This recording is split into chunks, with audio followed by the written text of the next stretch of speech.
Hey, it's Vanessa, the Crafty Gemini. I am a sewing and quilt pattern designer and instructor who has been teaching students both in person and online for over 15 years now. I actually was just doing the math today and I uploaded my first video tutorial right here on YouTube almost 13 years to the day today. So I have been at this for quite a long time. Now, if you're new to my channel, welcome. I have hundreds of instructional videos right here on my YouTube channel for you to browse and check out. If you are a returning viewer, welcome back. Now, some of you may not know that aside from this YouTube channel, we also as a business offer several different online courses as well as membership clubs for our customers and students on our website that you can sign up for. Right now, I think we have close to 100 different digital courses and several different membership clubs. And so that's why I wanted to make this video for y'all today, because we are gearing up for yet another membership club. This is going to be another bag club, mini edition,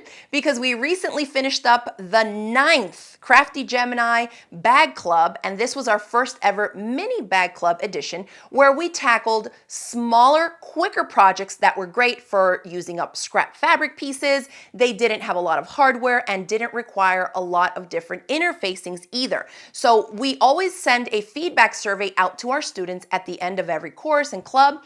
And we were surprised to see that 75% of you said that you would like to sign up for another club this year as long as I could get it done before the holidays. And so here we are.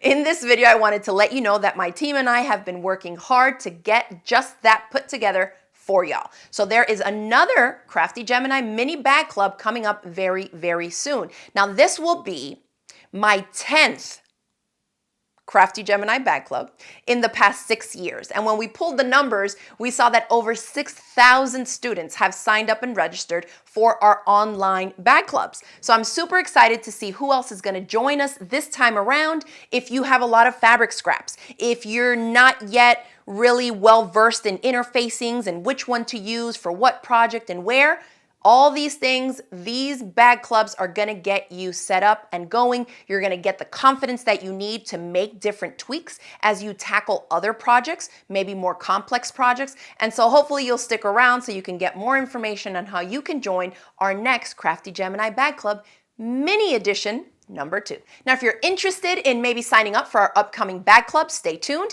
And if you're a beginner who would like to tackle bags and pouches, but maybe you think your skill set is not up to par yet, keep watching this video, because next up, I want to share with you 3 tips for choosing interfacings when you're making these types of bags and pouch projects.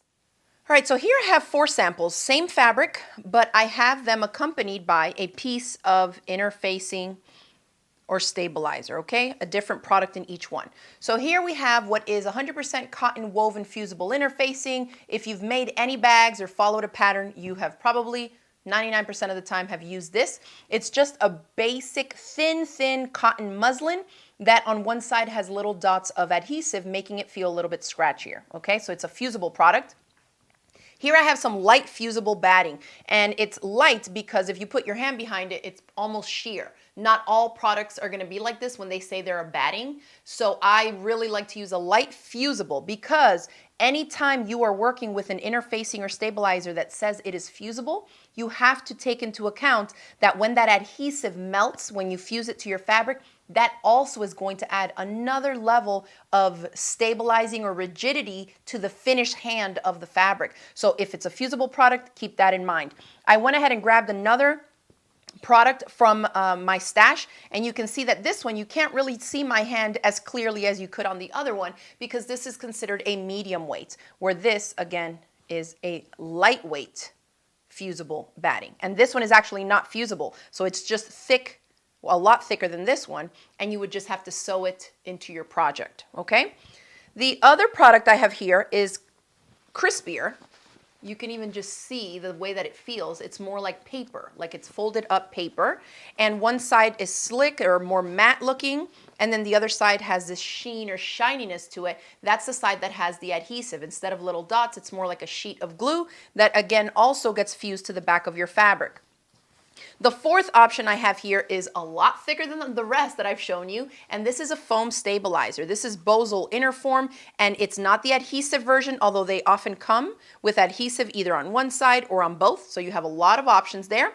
This is just a foam stabilizer that comes in really handy for specific bag projects. You don't want to make all your pouch and bag projects out of this stuff, but it has its place, right? And I think by just having the 4 products out like this without even adhering them to fabric, you can tell that they're all pretty different. Yes, they serve a similar purpose, but we have to take some things into consideration before we start sticking fabric to each of these. This is obviously the thinnest one. Then you go up to this one. It has more loft and is fusible. This is more paper-like, so it's a lot crispier than the others. And then this, of course, is the thickest, the puffiest, and the one that's going to provide the most body as well as the most shape to the finished bag project. Now here I have 4 rectangles of the same fabric. The fabric is a little bit crisp already because I starched it and pressed it flat, okay? Yours might be a little bit more fluid if you're not starching your fabrics, but this is 100% cotton, what's often called quilting cottons. So this, in the general terms of all types of fabrics, would be considered a medium weight cotton. Okay, so here I have it with the lightest one. You can see that the cotton woven fusible interfacing is actually even drapier than the starched fabric itself. Okay, it's really thin. This, we almost like to mention it as like you're sticking a thinner version of this fabric together with it. So you're almost doubling the hand of the cotton fabric itself. Here is a light fusible batting, which again is lightweight, but it has a little puffiness and loft to it, and it's going to be fused to it. Here we have the more paper-like stabilizer. And this is a non-woven, crisp, medium weight stabilizer. So I'm going to fuse that one there. And then here I have the foam interfacing. So I'm going to go ahead and fuse these 3. These 3 are fusible, so I'm just going to press it with my iron to stick them there. This is a sew-in product, so I'm actually just going to stitch around all 4 sides to stick the 2 together, and I'll meet you back here to show you what each one has then contributed to the fabric itself, so you can see that the hand of each is going to be completely different.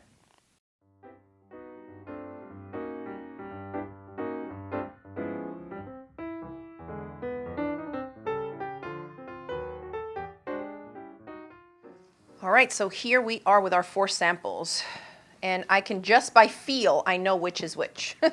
So I can put these right back in order. Great, right here.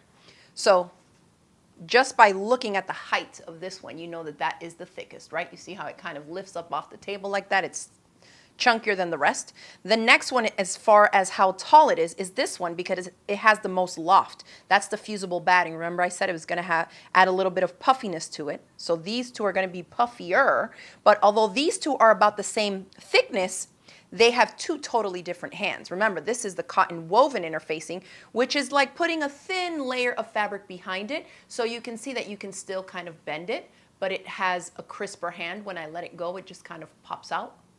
Okay, this is the more paper-like mid-weight fusible crisp interfacing, and look, it's almost like cardstock. It feels like an index card almost. So the importance of knowing what each one of these stabilizers does to your cotton fabric is that you need to know how it's going to act in the finished project, right? Because you're not just fusing it to fabric and leaving it like that. You're going to make something, a 3-dimensional pouch or bag or zipper pouch, whatever it may be, from this. So it's important to know how these interfacings are going to act with your base cotton fabric before you start selecting them and making your project, because you might complete the steps of the project itself, but the bag may be completely not usable, too stiff. It may not close because it's too stiff and wants to pop open. There's a lot of different things that you need to consider. So here's where I'm going to start with my tips. Tip number 1 is you need to consider the size of the project, okay? A rule of thumb would be you can use a thicker stabilizer and interfacing the bigger the bag is. Meaning the same thing applies the other direction. The smaller the project, the more I want to get away from using a super thick stabilizer, because it's going to make things a little bit more difficult to sew with. If it's a really tiny project, you're going to have a lot of bulk in small spaces. Okay, so keep that in mind. Now, if it's a huge open tote bag, sure, you could use this. It would even stand open on its own. So here I have an example of a couple of projects that use the foam stabilizer. So here is my Essentials wallet. This obviously is a puffier wallet because it has foam stabilizer. Now I've had this for maybe 7 years now. I've washed it several times, but you can see that there's a lot of built up bulk because of the layers of fabric to create the different credit card slots. There's a zippered pocket here. This is foam. There's another foam pocket on the back here. So this is quite a lot, but also because the foam is thicker, it's going to hold up to a lot more wear and tear because it's thicker. It has more heft to it. So it's not going to be quite as dainty as if I were to make the exact same wallet using the thinnest interfacing. It won't be as thick and it won't hold up as long.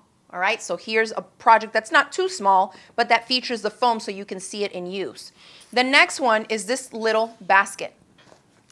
Now, if you're going to make a bag project that has, or that's going to use or carry something that has a lot of weight, you definitely want to go with something thicker that can stand the weight. A thinner bag made like this is not going to hold as much as something made from this, okay? Especially if the bottom doesn't have any hard, like a false bottom there to support it. And I'll show you why I like to also use the foam stabilizer for projects like this. If I pour all these clips out, you can see that the little basket, even empty, keeps its shape. So that I would say is the number one reason to choose something like a foam stabilizer is for the shape, the rigidity, but also the lightweightness of it. This is not a thick, heavy stabilizer. It's lightweight, but it adds structure and body, okay? So just trying to give you some examples here so y'all can keep things in mind when you're selecting these interfacings for your bag projects, okay? The next thing is going to be my tip number 2. You need to know about whether you're using a fusible product or a sew-in because they apply or they offer different characteristics to the fabric. If it's fusible, okay, you might say, okay, I'm going to use this light fusible batting, and when you add it to the cotton fabric, it may end up being stiffer than you imagined. You know why? Because remember that the fusible on it gets melted down.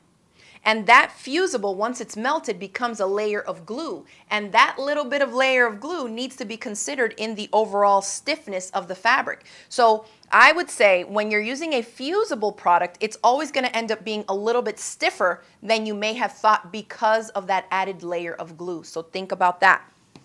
The sew-in foam stabilizer here, you can see my stitches. I just base stitched all the way around the 4 sides. So these two are going to act like they would separately, fabric and the foam, because I don't have the added layer of glue. Okay, so I get this sometimes from my students where they will use a sew-in for some projects and then they use a fusible version of this and they'll say, oh, the fusible made it a lot stiffer than I thought it was going to be. And that's because they forgot to account for the added glue.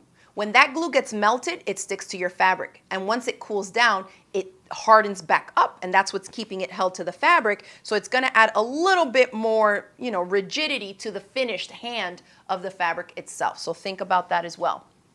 Now, my third tip is to consider the purpose of the finished bag. So like I showed y'all in this one, if you need a bag that's going to stand up on its own, the foam is going to be the way to go, okay? Something like this is going to be too light and drapey. Now, something else is like the light fusible batting. If you want to add a little bit of puffiness and body to it, but you know that you're making a project that maybe is going to hold stuff in it already, so the products inside are going to help give it shape, then you know that you can get away with a slightly thinner stabilizer and batting because although it may not stand up on its own, the stuff in it is going to help carve out the finished shape. So in this case, if I pour out all my yarn from here, from this basket, you can see that it wants to kind of collapse because it's just floppier than it would be if I use the foam stabilizer. See, I can shape it up to make it stand, but you can also flop it down, right? So this is something to consider if you're trying to make a project or a bag that you do want to fold flat to store it away. Okay, this is something that I can do with this. If I tried to do this with a similar basket made with the foam, it would not stay flat like this. It would pop right back up. So you got to consider all these characteristics of the stabilizers before you select one for your projects. Now, I think that as we point out the differences and similarities and what they do to the fabric, it's also important to note that in some cases you can use all of these stabilizers to make the same project. Obviously, the result is going to end up being different, but that ending result, whether it's floppier or stiffer, may be exactly what you want in different cases, okay? So I want y'all to play around with different interfacings and fabrics, and of course, this is something that I always go into depth when I'm teaching one of my classes in my bag clubs, especially for the mini bag projects. And this is actually another tip I wanted to share with you right here, is to do something like this. Take chunks of fabric that you're not necessarily in love with, you don't feel like you're wasting it, and fuse it or sew it to different stabilizers and store them away in a baggie or a folder so that you can remind yourself, okay, the fabric with this one is going to feel like this. Is that what I want for this project? I want it a little bit puffier. Reach for this one. And if you want, you can put a little address label on here, write exactly what the product is. Or you can write on it with a Sharpie just so that you know and you remind yourself and don't pick the wrong one and then end up wasting, your time and materials for a stiffer or floppier bag than you would have liked, okay? Here I have a last example to show y'all. This little pouch is going to be featured in an upcoming mini bag club. So this one I made with the Durafuse fabric, and this is part of what we do as designers and instructors, is that we test things out so that when we are teaching it to you, I can help guide you so that you end up with more successful results, okay? So you can see how rigid the lines are on this pouch, and it keeps its shape pretty well. This was done with the Durafuse. This one, although it's the same pouch, you can see that it's a lot floppier. I can more easily put it flat, or I can push on the ends here to give it that popped out shape. But the main difference between these two, because from looking at it, they look the same, but the hand is completely different, as well as the construction of it, because making this one, since this is a lot crisper of an interfacing, I broke 2 needles, just top stitching the binding on this one. Whereas here, I used a size 80-12 universal needle, which is not even a heavy duty one, and I was able to do all the steps super quick and easy, still ended up with the finished pouch, and still got the shape that I needed. So these are the types of things that we do as we're designing and picking out what interfacings we're using to help pass that information and knowledge down to you, the students.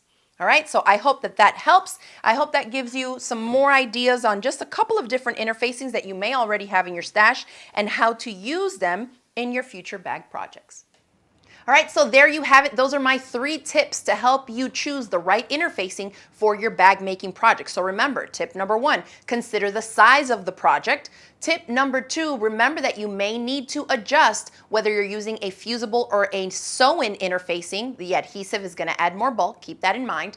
And tip number 3 was to consider the finished use of the bag, okay? So I hope that you learned something from watching this video. There's a lot that goes into making bag projects, whether they be big or small. So many different interfacings out there to choose from as well. But if you learned something from this video, make sure to give it a thumbs up below. And if you haven't subscribed to my YouTube channel, click that subscribe button. Also, if you'd like to see a specific project featured in a future course or bag club, go ahead and let me know what type of project you'd like to see in the comments below.